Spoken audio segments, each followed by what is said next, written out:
All right, I'm making this video in order to help you understand the story a little bit better. Eli is our main character. He also goes by the name Elijah. He is an 11-year-old boy. He was the first child born in Buxton, Canada, in this area that where all the freed and escaped slaves went to live. He is actually one of the few people there that actually know a little bit how to read and write. So what's happened is Mr. Leroy has called Elijah over, and he wants him to look at this writing before he starts carving it.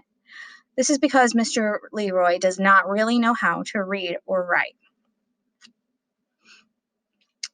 So, in paragraph 14, the speaker is Mrs. Holton. So, what's going on is that Mrs. Holton's husband, who is a slave, was murdered. He was whipped to death and killed him. So, in honor of Mr. John Holton, her husband, she is wanting a sign made, but she's not quite sure on how the words should go together. That's why Mr. Leroy calls Elijah to help. So, Mr. Polite asks Elijah why he can't just change it up right away. And Eli tells him it's because he really wants to make sure he's doing a good job. So he takes about a week right here to fill up, to keep trying to write and fill up pages, trying to make it so it's just correct how he wants it to sound. So Mr. Leroy's beginning to get frustrated because he's taking so long. And he finally tells Elijah, it's time. I need it right now. So Elijah takes what he's written down over to this man named Mr. Travis. And Mr. Travis is going to check to see if there's any big mistakes. And he's actually only changes a few little things. And he says, good job to Mr. Freeman, who is Elijah. So Mr. Leroy then makes it the sign. He carves all the letters. And he says he knows that Mrs. Holton is very excited about things that are fancy. So he adds some extra things into her sign, such as a tree, a bird, and some waves, a sun, and a moon, and even added some ribbon that goes all the way around it. Then he takes it up and he nails it on her door. And you can see it right here is what it would look like. And Sister Emmeline is actually Mrs. Holton.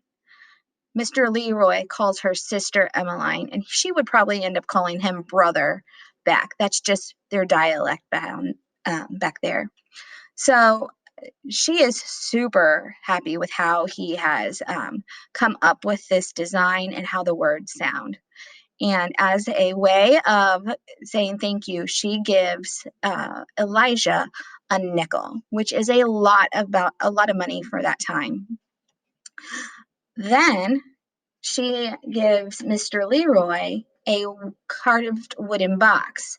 And he's not so happy about that because he's been saving his money so that he can purchase his wife and children to be free. So Mrs. Holton tells him to open the box, and when he takes off the lid, there is $2,200 in gold.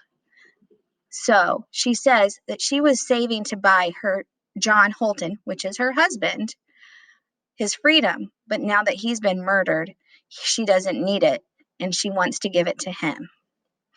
Mr. Leroy is super excited. He says that's enough to buy his wife and both of his children. Then we learn that right here that he hasn't seen his oldest son in 4 years.